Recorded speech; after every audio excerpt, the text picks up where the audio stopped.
When the sea draws its long breath out and leaves the shore bare, it leaves behind small rooms of water. These are the tide pools. Some are the size of a saucer, some are the size of a bathtub. Each one is a little world, held together by stone, kept kind by salt.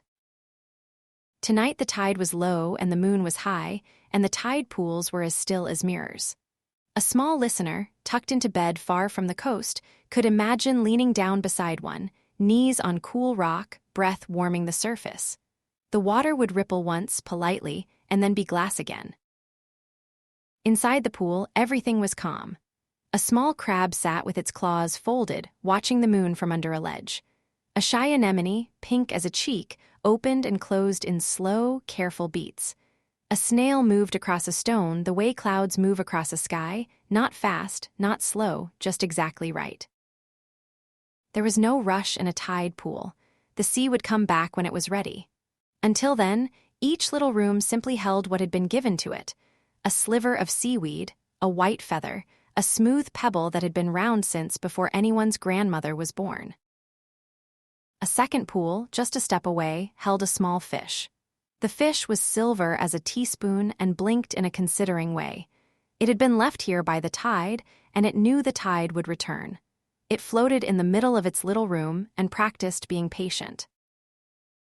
Above the pools, the beach was quiet. The gulls had all sat down, tucking their beaks into their chests.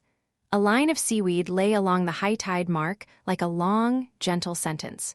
The sand had smoothed itself between footprints, the way a blanket smooths itself when you leave a bed. Further off, where the waves still murmured, the sea was thinking about coming back. But the sea is never in a hurry. It would come when it was time.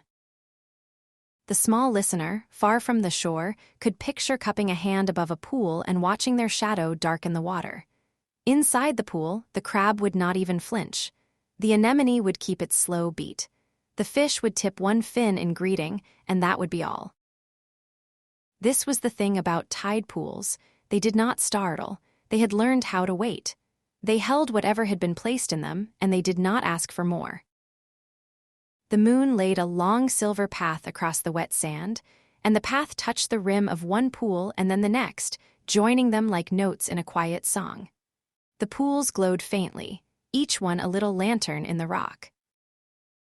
A sea breeze moved over the shore, soft as a hand smoothing hair.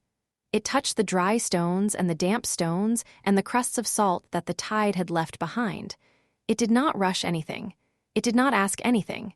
It simply said hello and moved on. In one pool, the crab closed its eyes.